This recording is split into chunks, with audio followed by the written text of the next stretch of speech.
Good morning dear student, class 12th maths के student का स्वागत है। आइए मैट्रिसेस के कुछ और क्वेश्चन सॉल्व करते हैं। हम लोग क्वेश्चन कर रहे थे एक्सरसाइज 3.3 के। आज लेते हैं क्वेश्चन नंबर 11। आज एक्सरसाइज भी कंप्लीट करेंगे।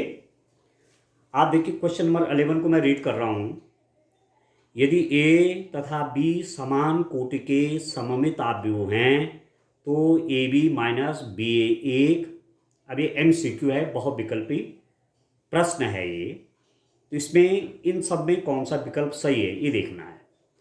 If A B are symmetric matrices of same order then A B minus B A is a. अब आप देखिए क्या दिया हुआ है।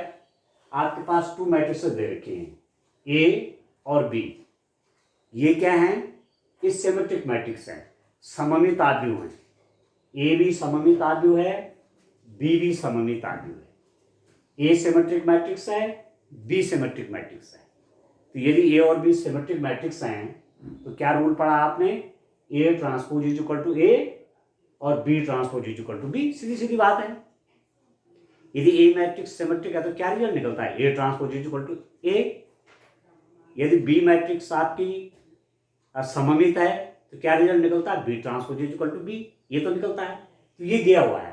तो क्वेश्चन आप जब भी करें तो हमेशा पहले ये देखो कि दिया क्या क्या है, उसी दिए हुए के आधार पर हमको आगे बढ़ना होता है। ठीक हो गया? अब करना क्या है? करना ये है कि ये जो मैट्रिक्स है ए बी माइनस बी ए, ठीक है, ए और बी दो मैट्रिसेस हैं। ठीक, आपको निकालना है ए बी माइनस बी ए को बताना है कि ये किस टाइप की मैट्रिक्स है। ये सममित आव्यूह है कि विषम सममित आव्यूह है? ठीक है, सममित आव्यूह है, विषम सममित है, शून्य आव्यूह है या तत्समक आव्यूह है?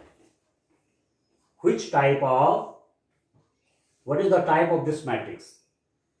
सिमेट्रिक मैट्रिक्स और स्क्यू सिमेट्रिक मैट्रिक्स और जीरो मैट्रिक्स और आइडेंटिटी मैट्रिक्स, ये आपको देखना है। तो अब मैं इसको देखता हूं कि ये सिमेट्रिक या स्क्यू सिमेट्रिक है कि नहीं है। तो यदि मैं इसका ट्रांसपोज निकाल दूं ऐसे, क्योंकि कोई मैट्रिक्स सिमेट्रिक और स्क्यू सिमेट्रिक का पता तभी लगेगा जब आप उनको ट्रांसपोज निकालेंगे। ठीक हो गया? तो ये चीज आपने पढ़ी थी उधर प्रॉपर्टीज में, प्रॉपर्टीज ऑफ ट्रांसपोज में, कि A minus B matrix is equal to A matrix minus B matrix. ये पढ़ा आपने। A minus B transpose is equal to A transpose minus B transpose. तो ये कितना हो जाएगा? दिस इज इक्वल टू, एक मैट्रिक्स आपकी ये है, ए के है, ट्रांसपोज है, तो ट्रांसपोज हो जाएगा A B transpose minus B A transpose, ऐसे हो जाएगा। ठीक है, एक मैट्रिक्स से है, ए के है, बीच में नेगेटिव साइन है, तो A B transpose minus B A transpose हो जाएगा। सीधी सीधी बात होगी, नहीं है? ए माइनस बी ट्रांसपोज क्या? A transpose minus B transpose. तो इसको एक मैट्रिक्स इसको माने, इसको एक मानिए, तो इसका भी ट्रांसपोज और इसका भी ट्रांसपोज अलग अलग हो जाएगा। अब आपने एक प्रॉपर्टी वहां ये भी पढ़ी कि A B transpose is equal to, पढ़ा आपने, बी ट्रांसपोज ए ट्रांसपोज। ऐसी प्रॉपर्टी भी तो पढ़ी आपने, A B transpose is equal to B transpose A transpose. तो ये कितना हो जाएगा? दिस इंप्लाइज दैट, इसको लिखा जा सकता है बी ट्रांसपोज ए ट्रांसपोज। ठीक है, ए बी ट्रांसपोज क्या लिखा जा सकता है? B transpose A transpose. ये प्रॉपर्टी है। ट्रांसपोज में ये पहले आ जाता है, ये बाद में चला जाता है। जब मल्टीप्लाई, दो मैट्रिक्स का मल्टीप्लाई है और उसका आप ट्रांसपोज निकाल रहे हैं तो क्या होगा? बाद वाले मैट्रिक्स का ट्रांसपोज पहले होता है, पहले वाले का ट्रांसपोज बाद में होता है, तब मल्टीप्लाई होता है। वही बात है, ए बी ट्रांसपोज में B transpose A transpose minus B A transpose. आपका क्या होगा? B A transpose, B A transpose हो जाएगा A transpose B transpose. B A transpose क्या होगा? ए का ट्रांसपोज पहले आ जाएगा, ए ट्रांसपोज बी ट्रांसपोज। अब आप प्रॉपर्टी देखिए, this is equal to, now B transpose क्या है? B is a symmetric matrix, A is a symmetric matrix. ठीक है, ए आपका सममित आव्यूह है, बी आपका सममित आव्यूह है। तो क्या मतलब हुआ? बी ट्रांसपोज आपके बी के इक्वल हुआ, तो बी ट्रांसपोज की जगह बी लिख दीजिए। ए मैट्रिक्स क्या है? सिमेट्रिक है, तो ए ट्रांसपोज आपका ये है, तो ये भी बी हो जाएगा। ए ट्रांसपोज ए है, बी ट्रांसपोज आपका बी है, ठीक हो गया, B A minus A B, this is equal to, negative आगे भी बाहर ले लेते हैं, माइनस बाहर कर लीजिए तो ये वाला ये पहले आ जाएगा, ए बी माइनस बी, ऐसे तो होगा। मैंने क्या किया, नेगेटिव यहां से बाहर ले लिया तो ए बी माइनस बी। अब आपके पास रिजल्ट क्या आया, आपके पास रिजल्ट आ गया A B minus B A transpose is equal to minus A B minus B A. ये आया। अब आपको याद आ रहा होगा ये क्या है, आपने पढ़ा कि A transpose is equal to, यदि ए है तो मैट्रिक्स आपकी सिमेट्रिक है, B transpose is equal to B है, इसका मतलब बी आपका सिमेट्रिक मैट्रिक्स है। बट इफ, यदि A transpose is equal to minus A हो जाए, ठीक है, B transpose is equal to minus B हो जाए, फॉर एग्जाम्पल मैं कह रहा हूं, यहां पर तो नहीं हो केस पर मैं कह रहा हूं ए ट्रांसपोज आपका माइनस ए हो जाएगा, it means A is, this implies that A and B are skew symmetric matrix. ये तो होता है विषम सममित आव्यूह, विषम सममित आव्यूह। आया समझ में? यदि A transpose is equal to minus A के बराबर है, it means matrix A is skew symmetric matrix. A transpose minus A के बराबर है, इसका मतलब ए मैट्रिक्स क्या है, विषम सममित है। तो यहां पर वही तो हुआ, A B minus B A का ट्रांसपोज निकाला, वो किसके बराबर हो गया, minus A B minus B A के इक्वल। ठीक है, A B minus B A matrix है, उसका ट्रांसपोज निकाला, वो अपने नेगेटिव के बराबर हो गया।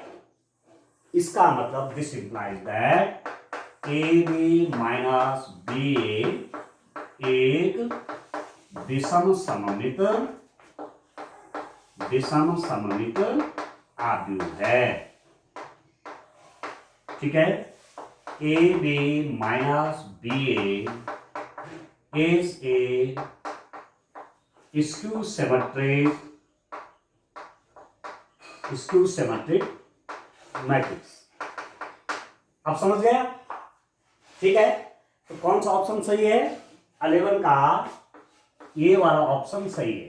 पहला वाला ऑप्शन है विषम सममित आव्यूह, A B minus B A एक विषम सममित आव्यूह है, A B minus B A is a skew symmetric matrix. आप समझ गए? सिंपल सा है, एग्जाम में तो आपने 1 मिनट से भी कम समय में हो जाएगा। तो मैं समझाने के हिसाब से आपको लग रहा होगा शायद लंबा हो गया। ठीक है, तो अब देखिए नेक्स्ट क्वेश्चन देखिए, क्वेश्चन नंबर 12 की ओर बढ़ते हैं स्टूडेंट। इस ढंग से आप करेंगे, आज एक्सरसाइज कंप्लीट हो रही है, सिमेट्रिक मैट्रिक्स भी। आगे जब हम इनवर्स निकालेंगे, आगे जब आप डिटर्मिनेंट पढ़ेंगे, वहां सॉल्यूशन निकालने के लिए solution of linear equations, solution of simultaneous linear equations निकालेंगे, तो वहां आपको इनकी खूब जरूरत पड़ने वाली है। ठीक है, ट्रांसपोज की पड़ेगी, और भी चीजों की जरूरत पड़ेगी, तो ठीक से तैयारी कर लीजिए आगे के लिए। आगे पूछी जाती है चीजें, आगे यूज होती है, सिर्फ इसलिए यूज होती है। ठीक हो गया? चलिए अब मैं नेक्स्ट क्वेश्चन देखता हूं स्टूडेंट। क्वेश्चन नंबर 12 आपका क्या है? ठीक है, चलिए क्वेश्चन नंबर 12 है मेरे पास। आपको दिया हुआ है, मैट्रिक्स दे रखी है, यदि ए इज इक्वल टू दिया हुआ है cos alpha minus sine alpha, cos alpha minus sine alpha, sine alpha cos alpha, sine alpha cos alpha. ये मैट्रिक्स आपको दे रखी है, A is equal to cos alpha minus sine alpha, sine alpha cos alpha, तथा and और भी चीज दे रखी है। क्या दिया हुआ है? A plus A transpose is equal to identity matrix. ये आपको दिया हुआ है, तो इसके आधार पे आपको क्या निकालना है? Value of alpha. आप समझ रहे? ए मैट्रिक्स दी हुई है, इसके अलावा क्या दिया हुआ है, ए प्लस ए ट्रांसपोज क्या है, आइडेंटिटी मैट्रिक्स है। ए और ए ट्रांसपोज को ऐड करूंगा तो आइडेंटिटी मैट्रिक्स निकलेगी। ठीक है, अब ए मैट्रिक्स क्या है, 2x2 ऑर्डर की है, ए मैट्रिक्स आपकी 2x2 ऑर्डर की है। तो यहां जो ये आई लिखा हुआ है आइडेंटिटी मैट्रिक्स तत्समकाव्य, इसमें होना क्या है, ये भी 2x2 की होगी।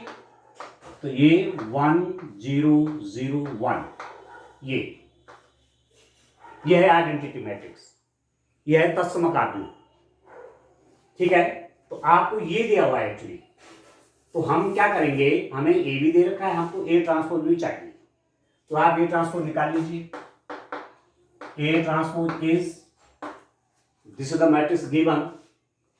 ठीक है, अब पहली रो को आप पहला कॉलम बनाइए, दूसरी रो को आप दूसरा कॉलम बनाइए। तो cos alpha minus sine alpha, इसको दूसरा कॉलम बनाइए, sine alpha cos of alpha. ये क्या निकल गया आपका, ये ट्रांसपोज निकल गया। कैसे निकालते हैं ट्रांसपोज, अब तो साधारण सी बात होगी आपके लिए। ये रो आपका कॉलम बन गया और ये वाले रो आपका ये वाला कॉलम बन गया। ठीक है, अब आपको क्या दिया हुआ है, इनको पहले ऐड कर लेते हैं, ए प्लस ए ट्रांसपोज, इनको दोनों को ऐड करिए। ए क्या है, ये आपका ये है cos alpha minus sine alpha, sine alpha cos of alpha, उसको प्लस किया आपने ए ट्रांसपोज के साथ, cos alpha sign of alpha minus sine alpha cos of alpha. ये हो गया, एक मैट्रिक्स आपकी है, एक आप ट्रांसपोज है आपका, ए मैट्रिक्स है, ए ट्रांसपोज है। ठीक है, दोनों को ऐड कर लीजिए, बीच में प्लस साइन है। ऐड कैसे होता है आप जानते हैं, इसका इसमें एडिशन होगा तो cos alpha plus cos alpha, इसका इसमें एडिशन होगा sine alpha plus sine alpha, इसका इसमें एडिशन होगा sine alpha minus sine alpha, इसका इसमें एडिशन होगा cos alpha plus cos alpha. तो this implies that A plus A transpose is equal to cos alpha plus cos alpha कितना हो गया 2 cos alpha, minus sine alpha plus sine alpha कितना हो गया 0, plus sine alpha minus sine alpha 0, cos alpha plus cos alpha कितना हो गया 2 cos alpha. Clear हो गया। ठीक है, क्या दिया हुआ है आपके पास, दिया क्या है, सिंस क्या दिया हुआ dear student, A plus A transpose is equal to identity matrix, ये दिया हुआ है। तो ए प्लस ए ट्रांसपोज की वैल्यू ये रख दीजिए, ये मैंने निकाल दिया है।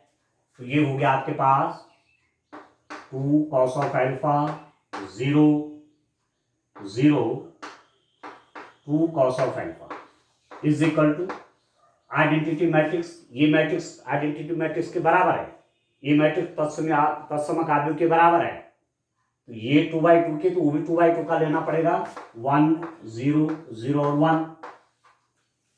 ठीक है, अब आपको कंपेयरिंग करेंगे। ठीक हो गया, अब आप क्या करेंगे, कंपेयरिंग करेंगे। देखिए, आप देखिए,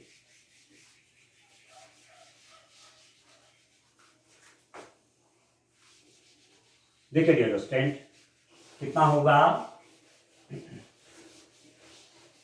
मेरे पास आ गया है ये कितना, मेरे पास आ गया है since 2 cos alpha 0 0 2 cos alpha is equal to 1 0 0 1। 2 matrices equal हैं, 2 आव्यूह बराबर हैं। इससे क्या रिजल्ट निकला, आप क्या करेंगे, ये 2 मैट्रिसेस इक्वल हैं तो आप लिखेंगे कंपेयरिंग द करस्पॉन्डिंग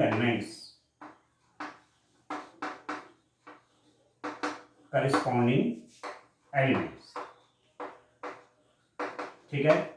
संगत अवयवों की तुलना करने पर, संगत अवयवों की तुलना करने पर कितना हो जाएगा? ये इसके इक्वल होगा, 0 तो 0 के इक्वल है, 0 0 के इक्वल है, ये इसके इक्वल है। तो दिस इंप्लाइज दैट क्या निकला आपके पास कि 2 cos alpha is equal to 1 निकला। This implies that cos of alpha निकला 1/2। क्यों? cos अल्फा 1/2 हो गया। इसका मतलब अल्फा कितना है? cos कितने डिग्री पे 1/2 आता है? आप कहते हैं 60 डिग्री पे आता है।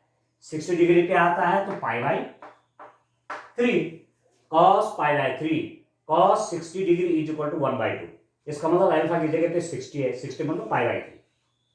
ठीक हो गया? तो आपका इसका जो ऑप्शन बी है ये भी एमसीक्यू है, बहुत तेजी में हो जाएगा, 1 मिनट भी नहीं लगेगा एग्जाम में करने में, क्योंकि आपको इतना लंबा चौड़ा कुछ नहीं करना है, ये कुछ नहीं लिखना है। अब वहां तो आपको एमसीक्यू में तो सीधे आंसर देने पड़ते हैं, वहां कैलकुलेशन का कोई मतलब ही नहीं है, तो आप रकम फटाफट निकाल देंगे। ठीक है? तो इसका क्वेश्चन नंबर 12 का ऑप्शन बी वाला करेक्ट है, बी ऑप्शन आपका सही है। ठीक है स्टूडेंट, जिसमें आपको एंगल दिया गया है π/3। ठीक है? तो इस रूप में करते हैं।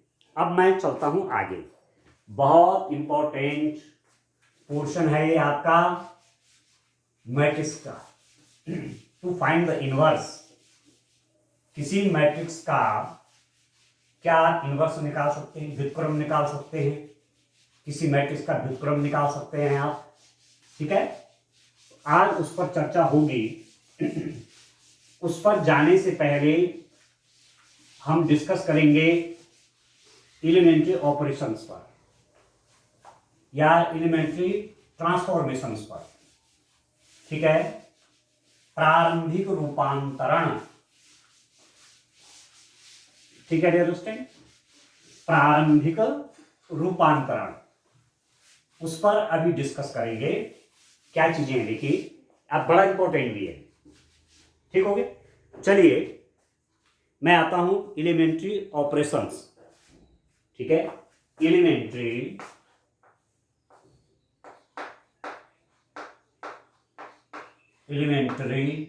ऑपरेशंस, या इसको बोलते हैं ट्रांसफॉर्मेशंस।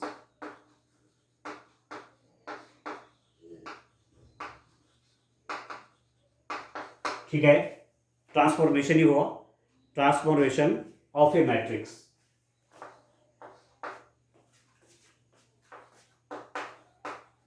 ठीक है? आव्यूह पर प्रारंभिक संक्रियाएं, आव्यूह पर प्रारंभिक संक्रियाएं बहुत इंपॉर्टेंट है। ठीक है? आव्यूह पर प्रारंभिक संक्रियाएं क्या हैं? इन प्रारंभिक संक्रियाओं की संख्या होती है 6।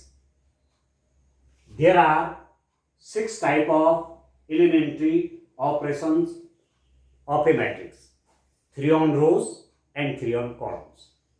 ठीक है? ये प्रारंभिक संक्रियाएं 6 टाइप की हैं, 6 प्रकार की हैं। 3 रोज पे लगते हैं और 3 कॉलम्स पे लगती हैं। ठीक है? तो पहली वाली जो है, अब इसको आप, ये जो रूल्स मैं आपको बताऊंगा, ठीक है, ये जो रूल्स मैं आपको बताऊंगा, इसका आगे हम यूज करेंगे जब मैट्रिक्स का इनवर्स निकालेंगे, जब किसी आव्यूह का व्युत्क्रम निकालेंगे तो वहां इनका यूज करेंगे। और एग्जाम में एक क्वेश्चन यहां से आता भी है। ठीक है? तो आपके पास दिया रहेगा। अब आगे हम इनवर्स निकालने के, आव्यूह का व्युत्क्रम निकालने के 2 मेथड्स पर चर्चा करेंगे। एक मेथड है एलिमेंट्री ऑपरेशंस या ट्रांसफॉर्मेशंस, एक तरीका तो यहां है। ठीक है? दूसरा है एडजॉइंट मेथड से करेंगे, वो बात अलग है, ज्यादा स्टूडेंट उसी को करते हैं। पर यदि ये पूछा गया कि find the inverse of this matrix using elementary operations. ठीक है, किसी आव्यूह का व्युत्क्रम प्रारंभिक संक्रियाओं के माध्यम से करिए, तब जाकर के ये काम आएगा। तो दिया रहता है, ठीक है, कि आपके पास एलिमेंट्री ऑपरेशंस आपको आते हैं कि नहीं आते हैं, प्रारंभिक संक्रियाएं आपको आती हैं कि नहीं आती हैं। ठीक है, तो पहली वाले है किन्हीं दो पंक्तियों या स्तंभों का परस्पर विनिमय प्रतीकात्मक रूप सिंबॉलिकली में आई और जे पंक्तियों के विनिमय को इस रूप में दिखाएंगे। The interchange of any two rows और कॉलम्स। ठीक है, आप किसी मैट्रिक्स का, ठीक है, किसी मैट्रिक्स का रोज में किन्हीं दो रोज को आप इंटरचेंज कर सकते हैं, किन्हीं दो कॉलम्स को आप इंटरचेंज कर सकते हैं। कहने का मतलब क्या हुआ, दो रो हैं, ठीक है, दो पंक्तियां हैं, उनको आप इंटरचेंज कर सकते हैं, या दो कॉलम हैं, ठीक है, दो स्तंभ हैं, उनको आप इंटरचेंज कर सकते हैं। अब मैं लैंग्वेज नहीं लिख रहा हूं, लैंग्वेज बुक में लिखी हुई है, मैं सीधे बता रहा हूं। मैं कह रहा हूं आपको RI interchange with RJ। RI और RJ जो रोज हैं उनको इंटरचेंज कर दिया, या मैं कह रहा हूं किसी टाइम पर CI को इंटरचेंज किया CJ के साथ। अब मैं एग्जांपल भी देता हूं। फॉर एग्जांपल मेरे पास कोई मैट्रिक्स A है, मैंने कहा 1 2 3 2 5 0 1 9 -2, ये कोई मैट्रिक्स है। दिस इज ए मैट्रिक्स, यह एक आव्यूह है। ठीक है, अब मैं क्या करूंगा, केवल सिंबल लिखना पर्याप्त है। मैं लिखूंगा R1 इंटरचेंज विद R2। ये रो नंबर 1 है, ये रो नंबर 2 है, ये रो नंबर 3 है, ये कॉलम नंबर 1 है, कॉलम नंबर 2 है, कॉलम नंबर 3 है। मैं क्या कर रहा हूं, R1 को R2 से इंटरचेंज कर रहा हूं, तो ये मैट्रिक्स आपकी क्या बनेगी, आफ्टर इंटरचेंजिंग। इतना लिखना पर्याप्त है, ये लिखने की जरूरत है नहीं कि मैंने R1 और R2 का इंटरचेंज, कैसे लिखने की आवश्यकता नहीं। सिंबल इसके लिए पर्याप्त होते हैं, सिंबॉलिकली, प्रतीकात्मक रूप, सिंबल पर्याप्त है दिखाने के लिए। तो R1 और R2 को आप इंटरचेंज कर रहे हैं, R1 ये है और R2 है, इसको ऊपर ले लीजिए, इसको नीचे ले लीजिए, तो 2 5 0 1 2 3 1 9 और -2, ये कर दिया आपने इंटरचेंज। रो नंबर 2 को रो नंबर 1 में ले गया और रो नंबर 1 को 2 में ले आया। ये तो किया है, देखो ये 1 2 3 यहां गया रो नंबर 2 पे, और 2 5 0 जो रो नंबर 2 था वो रो नंबर 1 बन गया। ये एक सिंबल, इसको आप याद रखिए, एक ऑपरेशन ये है एलिमेंट्री ऑपरेशन, या इसको ट्रांसफॉर्मेशन भी कहेंगे, कि आप किन्हीं भी 2 रोज को इंटरचेंज कर सकते हैं। मैं R1 और R3 में इंटरचेंज कर सकता हूं, मैं R2 और R3 में इंटरचेंज कर सकता हूं, किन्हीं भी 2 रोज में करेंगे। ऐसे ही किन्हीं 2 कॉलम में यदि आप करेंगे, क्या करेंगे, C2 इंटरचेंज बाई C3। आपने C2 और C3 में इंटरचेंज किया, कॉलम नंबर C2 और C3 में आपने इंटरचेंज कर लिया, परस्पर विनिमय, एक्सचेंज। तो क्या बन जाएगा मैट्रिक्स आपकी, पहली वाले में तो हमने छेड़ा नहीं, पहले वाले कॉलम में तो छेड़ा नहीं है, पर एक तीसरा वाला जो दूसरे कॉलम में आ जाएगा, ये हो गया 3 0 -2, और ये राइट में चला जाएगा 2 5 और 9। ये जो मैट्रिक्स है, ठीक है, ये क्या है, एलिमेंट्री ऑपरेशंस यूज कर दिया। ठीक है, तो 2 ऑपरेशन तो यहीं पर हो गए, एक रो पे लग रहा है, एक कॉलम पे लग रहा है। अब ऐसा नहीं कर सकते कि रो को कॉलम में चेंज कर दे, ऐसा नहीं होगा। रोज का रोज से अदला बदली आप कह सकते हैं, कॉलम का कॉलम से अदला बदली। ठीक है, ऐसा नहीं कि मैंने रो को कॉलम बना दिया, वो तो फिर परिवर्त वाला क्या था कि सभी रोज को कॉलम बना दिया। ठीक है, तो पहला एलिमेंट्री ऑपरेशन, प्रारंभिक संक्रिया आपकी ये है। ये रोज के लिए है, ये कॉलम के लिए। अभी आर आई मतलब यहाँ पर आई का मतलब 1 है, R1 चेंज हो गया, जे का मतलब क्या 2 है, R1 R2 से चेंज हो गया। ये तो जनरल है ना, जनरलाइजेशन है, ठीक है। अच्छा, अब आप दूसरा देखिए, दूसरा ऑपरेशन आपका क्या है। आप देखिए, ये तो पहला वाला आप समझ गए को ठीक से। अब मैं आपको दूसरा वाला बताता हूं, ठीक है। आगे जब हम इनवर्स निकालेंगे मैट्रिसेस का, आव्यूहों का व्युत्क्रम आप निकालेंगे, तो वहां एलिमेंट्री ऑपरेशंस की मुझे बहुत अधिक आवश्यकता होगी। इस समय आप ठीक से रूल समझ लीजिए और बुक से आप कॉपी में भी लिख लेंगे, ठीक है, इन ऑपरेशंस को। दूसरा वाला ये है, किसी पंक्ति या स्तंभ के अवयवों को एक शून्येतर संख्या से गुणा करना प्रतीकात्मक रूप में आई हुई पंक्ति के प्रत्येक अवयव को के एवं के इज नॉट इक्वल टू 0 से आप मल्टीप्लाई कर रहे हैं, ठीक हो गया। The multiplication of a matrix of any row और column by a non zero number, ठीक है। अब दूसरा आपका है, दूसरा ऑपरेशन है R I may be change with K R I.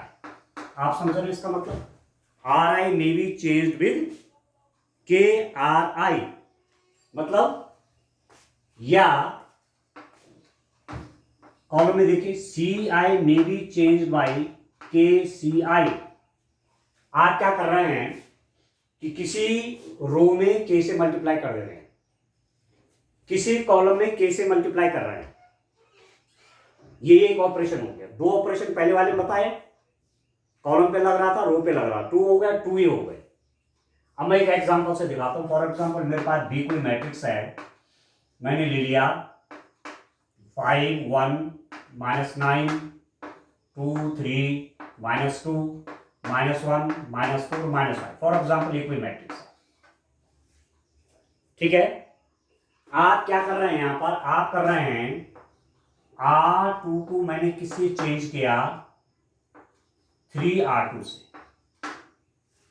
मतलब रो नंबर 2 में मैं किससे मल्टीप्लाई कर रहा हूं, 3 से। तो मैट्रिक्स की फॉर्म क्या हो जाएगी, ये सारे आगे इनवर्स निकालने के रास्ते हैं, किसी आदमी का व्युत्क्रम निकालने के रास्ते हैं, ये सारे डिफरेंट वेरीज। You have the 6 ways to apply the elementary operations. 6 तरीके हैं आपके पास प्रारंभिक संक्रियाएं यूज करने के, तो उस 6 के 6 तरीके सीखने हैं, ठीक है। और आगे जब इनवर्स निकालूंगा मैट्रिक्स का, किसी आदमी का व्युत्क्रम निकालूंगा, वहां यूज होंगे। क्या है R2 को मैं किससे चेंज कर रहा हूं, R2 मतलब ये, इसके एलिमेंट में मैं 3 से मल्टीप्लाई कर दे रहा हूं। ये कितना हो जाएगा, 5 इसमें 3 से मल्टीप्लाई, इसके सारे एलिमेंट में, तो 3 से मल्टीप्लाई हो तो 6, 3 से मल्टीप्लाई हो तो 9, 3 से मल्टीप्लाई हो तो -6, और बाकी वही रहेगा ये, ठीक है, 6 9 -6, ठीक हो गया। या मैं कहूं कि मैंने C3 को 2 से मल्टीप्लाई किया। C3 जो है ये सिंबल है, इसका प्रतीकात्मक रूप ए, ऐसा लिख दोगे तो मैथ्स वाले समझ जाएंगे कि क्या क्या स्टूडेंट क्या करना चाह रहे हैं। C3 कॉलम को 2 से मल्टीप्लाई किया जा रहा है, C3 कॉलम के एलिमेंट को 2 से मल्टीप्लाई किया जा रहा है। तो अब आप देखिए C3 के एलिमेंट को कर रहा हूं, तो फर्स्ट और सेकंड में तो कोई चेंज नहीं होगा। 5 2 -1 1 3 -4, इसमें तो मैंने कोई चेंज नहीं किया। 5 2 -1 1 3 -4, इसमें इसके एलिमेंट में मैं किससे मल्टीप्लाई कर रहा हूं, 2 से। तो कितना हो जाएगा, -18, ये हो जाएगा -4, ये हो जाएगा -10, ठीक है। ये तो सिंबल है ना, ये तो जनरल हो गया ना।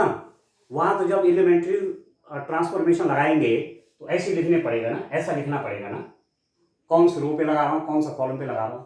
ये तो जनरल एग्जांपल है जिसमें n/n n by n order की मैट्रिक्स है उसके लिए लिखा गया है, ये करना है।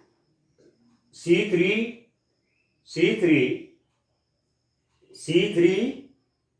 रो को तीसरे कॉलम को, थर्ड कॉलम को आपने किससे चेंज किया, उसके प्रत्येक एलिमेंट में 2 से मल्टीप्लाई कर दिया, तो 18 -4 -4। ये और ये तीसरा और चौथा ट्रांसफॉर्मेशन है, ठीक है, तीसरा और चौथा प्रारंभिक संक्रिया होगी, ठीक है। अब चलता हूं थर्ड पे, ठीक है। तो आप देखिए, इनको कॉपी में भी लिख देना डियर स्टूडेंट, ठीक हो गया, कॉपी में भी आप लिख देंगे, बढ़िया ढंग से करिए, ठीक ठीक समझ के करिए। अब थर्ड वाला आपके पास है, थर्ड मेरे पास है, the addition of the elements of any row और column, the corresponding elements of any other rows और column multiplied by any non zero number, ठीक है, नॉन जीरो नहीं होना चाहिए, ठीक हो गया। किसी पंक्ति अथवा स्तंभ के अवयवों में किसी अन्य पंक्ति अथवा स्तंभ के संगत अवयवों को किसी शून्येतर संख्या से गुणा करके जोड़ना, ठीक है। तो तीसरा है, मैंने कहा Ri may be written as Ri plus KRJ, या मैंने क्या लिखा, CI इज इक्वल टू, ठीक है, CI को इज इक्वल टू नहीं होगा, सिंबल आएगा, सिंबल इज इक्वल टू नहीं कहेंगे, ये इज इक्वल टू नहीं होंगे वो, ये सिंबल Ri को मैं इससे चेंज करूंगा और CI को मैं किससे चेंज करूंगा, CI प्लस KCJ, इससे चेंज करूंगा, ठीक हो गया। अब मेरे पास कोई मैट्रिक्स है, फॉर एग्जांपल C, मैट्रिक्स आपके पास क्या है, 1 2 3 4 5 6 -1 -2 -3, ये, ठीक है। मैं क्या कर रहा हूं, कौन सा ऑपरेशन लगा रहा हूं, R1 को मैं कैसा चेंज कर रहा हूं, R1 प्लस 2R2 या R1 -2R2, ये कुछ भी हो सकता है। ये जो K है ना, ये नॉन जीरो होना चाहिए, शून्य नहीं होना चाहिए, बाकी पॉजिटिव नेगेटिव फ्रैक्शनल फॉर्म, यहाँ पर आप -2 भी कर सकते हैं, यहाँ पर आप 1/2 भी कर सकते हैं, यहाँ पर आप 3/4 भी कर सकते हैं, जैसी इच्छा है। तो R1 को मैं किससे चेंज करूंगा, R1 plus 2R2।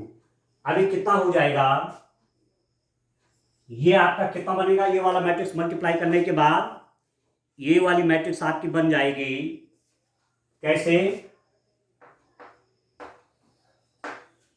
R1 plus, देखो इसके एलिमेंट में 2 से मल्टीप्लाई करके यहां जोड़ देना है, तो 2 से मल्टीप्लाई करिए, इसमें 4 2 जा 8, 8 प्लस 9, इसके एलिमेंट में 2 से मल्टीप्लाई करिए, 5 2 जा 10, और इसमें प्लस कर दीजिए 12, इसके एलिमेंट में 2 से मल्टीप्लाई करिए, 6 2 जा 12, 12 प्लस 3 15, ठीक है। बाद में इनको इस टाइप के सिंबल लिखते हैं, यहां पर यूं, ऐसे, ठीक है।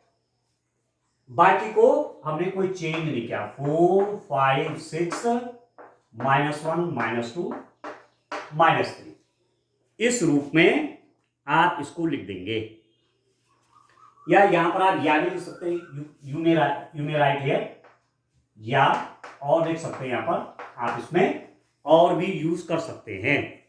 जब ट्रांसफॉर्मेशन लगाएंगे तो इसमें या और यूज करेंगे, ठीक हो गया।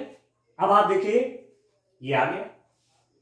अब इसी रूप में मैं कॉलम पे लगा दूंगा, मैं लिख रहा हूं कॉलम C2 में भी रिटर्न एज C2 प्लस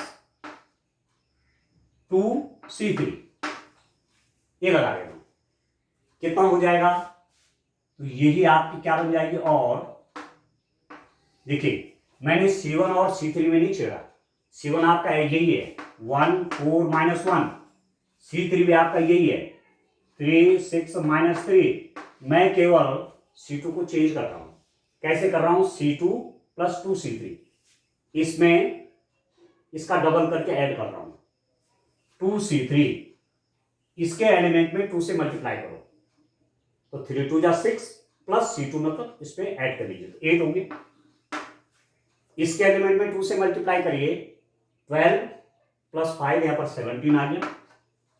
इसके एलिमेंट में 2 से मल्टीप्लाई करिए -6, इसमें ऐड करिए -6 -2 -8, ये आ गया रेडियस। ठीक हो गया। बस यही तो है एलिमेंट्री ऑपरेशंस, एलिमेंट्री ट्रांसफॉर्मेशन। ठीक है, प्रारंभिक संक्रियाएं 6 टाइप की हैं ये, 3 रोज पे लगते हैं, 3 कॉलम पे लगते हैं।